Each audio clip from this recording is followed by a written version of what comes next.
Hey everybody, welcome to Zero's Gunpla Review. In this episode, we're going to cover the Stargazer Gundam from Gundam Stargazer. This is a pretty old model. It's from the older generation of Gundam Seed models.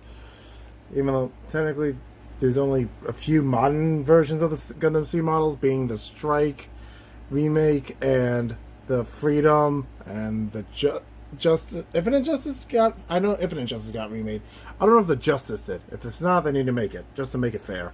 And the Aegis and all the G weapons, to be totally honest. But yeah, this is from the OVA, few episode run of the Stargazer. The only other Gundam from that series I have is the Strike Noir, mostly because I love the design of the Strike Noir. So we're going to cover the positives and the negatives about this guy in a few seconds. So let's get into the review. So this is the Stargazer Gundam with everything that comes in the box. 2 massive sticker sheets, which I'll tell you why there's 2 different ones in a second. An actual stand, which is I love, because every Gunpla should come with a free stand, but that's just my opinion. This energy ring that's supposed to go with it when it's all shiny and stuff. I think I didn't really get into Stargazer too much, mostly because I only really watched parts of it for the Strike Noir. I'm going to be totally honest. I thought the Strike Noir looked cool, and yeah, I have it. It's somewhere. I don't like moving it because it's so old and it's dusty, but yeah. And of course, and the gun it comes with.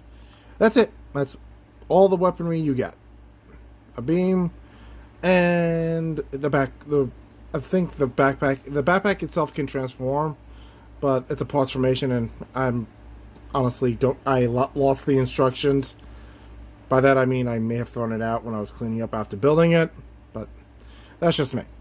Okay, let's talk about the massive sticker sheet. You can only have this in 2 styles. The black version or the shiny yellow holographic yellow gold thing going on here. You can only pick one, so make sure you get the color you want. Or if you want to be crazy, do half of this, half of the black, whatever you want to do. Or go crazy and make your own color for it. To each his own. But regardless, this is an obscene amount of stickers. Like, if you saw this without any stickers, you would not like it. I used up most of it. Honestly, the ones in the forearms, I just chose not to use it there. I didn't think it needed it. It looked fine with the massive amount I did use. Because originally I wasn't going to use any of the extra stickers, but it looked so plain without it. Like, it was too much white on white and no color to splash it up, to split it up. It was bad. So either use the stickers, paint, either one works. Because you need something to break up the monotony of all the white. That's the first flaw. Second flaw. Articulation is pretty bad. And be careful how far you stretch out the arm, because it can become a little loose. That's an issue. And like I said, rotation is pretty bad when it comes to it. The backpack gets in the way for the arms. I mean, you can pop that off, but at the end of the day, articulation, since this is an older model, the articulation is bad. Like the other old Gundam seed kits, or old Gunpla in general, the gun doesn't really fit snugly in the hand. It does wobble. Not as bad as, say, the Zaku 2 in one of my previous episodes, and y'all saw how bad that was. But, yeah.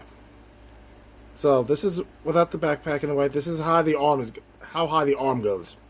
It doesn't go that high. And I do find it interesting that the shoulder armor is really the joint for the arm is kind of unique, but be careful, it is kind of thin, so you can overstress it and cause it to pop loose. Well, not pop loose, but break. I myself never did that. Everything think everything holy, unholy, and everything in between. But it could happen because how thin it is. So be careful. But you get a decent rotation of the arm, but you can't really get a lot of posing out of it. You can get some, but the arm can only bend at 90 degrees. So you're not going to get a lot of arm stuff out of it. Legs, paralyzed back flap, so you're not getting much out of there. You can snip the front skirt in half, so you can get independent movement out of each of them, which does increase the distance how high the leg can kick. And I did notice a lot of the older Gundam Seed kits does actually have decent articulation for the ankles, which is surprising. Also, you get thrusters in the back. Like, there it is. And these guys do go up, and they go down. They don't do much. There's no real articulation there. The neck is a regular ball joint, so you know what you can get out of this.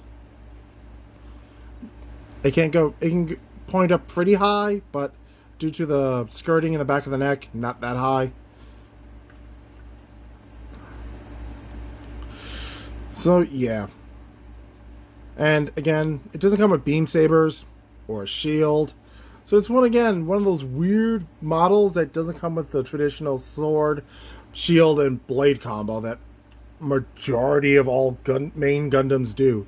I guess it's because this is an OVA special, or because that's how the Stargazer were built, because they didn't think they would need a beam weapon. Well, they have a beam weapon, they don't have a beam saber or a shield. Don't know why. If anyone can explain why I didn't have a beam saber or a shield, put it down in the comments down below. I'm totally grateful for any new information you guys can give me. And what I did like is that you have to build these rings individually. And the closest ring in the center is paralyzed, so you're not going to get any movement out of that. The outer circle has full rotation, and so does the second inner ring. But the innermost ring, you ain't going to move that. And so, you plug it in the same port you would normally put the action base on. So you pop it through right here. Wow. Oh, overshot. There you go. Put it through there. And then you take the action base and you pop it through here. And boop. Then you angle the rings. And there you go. I mean, it looks better if I had the backpack on, but... Oop, hold on. Let me fix the camera angle. There we go. And now you see it all in its flying glory. Again, I should have done that with the backpack on, but hey. At least it got up there. Let me throw the backpack on. There we go. And let's wrap up this boy. And a quick summary. So, the Stargazer Gundam, all in all, not a bad Gunpla. Overall, not bad. I hate the amount of stickers you have to use to make it look nice. Like, it's ridiculous. I know you can't put all this is in black plastic because, one, that'd be ridiculous. But seriously, it's a bit cumbersome, to be totally honest. I just don't feel it. It looks nice, but painting it, panel lining, whatever have you, just... If you don't have the patience, because I'm surprised I had the patience to do all these. If you don't, paint it, but you have to add the colors. Either be the black one, the shiny gold one, or whatever color you want to make it. You're going to have to throw the stickers on or paint it or however you want to change it. Aside from that, it was a solid build. It didn't take me that long.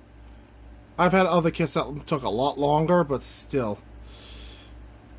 It is what it is. It's not a bad kit for its age. I picked up this boy at Galactic Toys, so if you want to get one of your own, support the channel. The link is down below. So is the links to the GoFundMe, the Patreon, the Facebook group, the regular website. So We're 2 episodes away from the 50th episode, something I never thought I would make to. But as of today, we're at 9,641 views and 53 subscribers. So I want to thank all of you who've been with me so far and keep watching. And you guys are amazing. And I'll catch you guys in the next episode when I do the granddaddy of all grunt suits.